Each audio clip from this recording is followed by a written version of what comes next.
চলতি মে মাসের দ্বিতীয় সপ্তাহে এক রাতে এশার নামাজের পর জগন্নাথ বিশ্ববিদ্যালয়ের কেন্দ্রীয় জামে মসজিদে মেয়েদের জন্য নির্ধারিত স্থানে ঘুমিয়ে পড়েন এক নারী শিক্ষার্থী। এরপর আনুমানিক রাত 11:30টার দিকে সেই মেয়েকে মসজিদের ভেতর দেখতে পান মসজিদের ইমাম সালাউদ্দিন। বিষয়টি তিনি ফোন করে জানান বিশ্ববিদ্যালয়ের প্রক্টর অধ্যাপক জাহাঙ্গীর হোসেনকে। প্রক্টর ইমামকে বলেন ওই শিক্ষার্থী এবং তিনি যেন সেখানেই অবস্থান করেন। কিছুক্ষণ পর এক সহকারী প্রক্টরকে সেখানে পাঠানো হয়। তিনি গিয়ে দেখেন শিক্ষার্থী হলে চলে গেছেন। তখন সহকারী প্রক্টর জানতে চাইলে ইমাম জানান হাউস টিউটর ওই শিক্ষার্থীকে হলে চলে যেতে বলায় তিনি চলে গেছেন। প্রফেসরের সাথে আমার ফোন কলে কথা হয়েছিল যে উনি আমাকে বলছিলেন যে আমি আমার ফ্লোরে হাউস টিউটর ম্যামকে জানাই। তো আমি হাউস টিউটর ম্যামকে কল দিয়েছিলাম ওই মুহূর্তেই।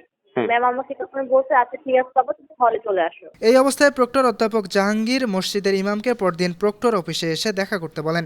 তবে মসজিদের ইমাম প্রক্টরের সঙ্গে দেখা করতে যাননি।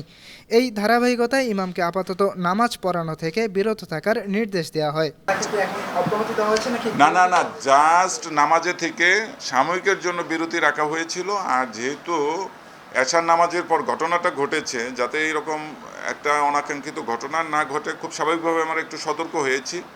কয়েকটা দিন সেখানে এশার নামাজ নারীদের জন্য আপাতত বন্ধ রাখা হয়েছিল। সেখানে আমরা আবার পরশুদিন একজন নারী MLSS দিয়েছি যে তিনি জোহরের নামাজ থেকে একেবারে এশার নামাজ পর্যন্ত ওখানে নামাজের আধা ঘন্টা আগে উনি দরজা খুলবেন এবং নামাজ শেষে আবার আধা ঘন্টা পরে দরজাটা বন্ধ করে দেবেন, যাতে এই ধরনের আর কোনো ধরনের অনাকাঙ্ক্ষিত ঘটনা না ঘটে। ঠিক কী ঘটেছিল সেই রাতে সেই রহস্য জানতে একটি তদন্ত কমিটি গঠন করা হয়েছে।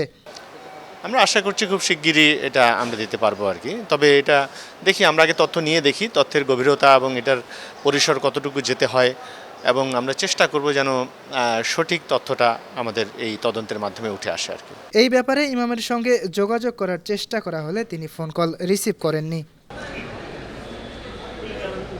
এদিকে এসব ঘটনায় সামাজিক যোগাযোগ মাধ্যমে ব্যাপক সমালোচনা করছে বিশ্ববিদ্যালয়টির শিক্ষার্থীরা। শিক্ষার্থীদের কেউ কেউ মনে করছেন গেল মার্চ মাসে বিশ্ববিদ্যালয়ের মসজিদে দোয়া মাহফিলের আয়োজন করা হয়। ওই আয়োজনে মসজিদের মিম্বরের পাশে নারী পুরুষ শিক্ষক এবং শিক্ষার্থীরা একসঙ্গে বসে। উপাচার্য সাদেকা হালিম সেখানে বক্তব্য রাখেন। নারী পুরুষ একসঙ্গে মসজিদে বসার বিষয়টি নিয়ে প্রতিবাদ জানিয়েছিলেন ইমাম। এ ঘটনার জেরেই ইমামের বিরুদ্ধে ষড়যন্ত্র হচ্ছে। ইয়াসির আরাফাত সবুজ, বান্ন টিভি, ঢাকা।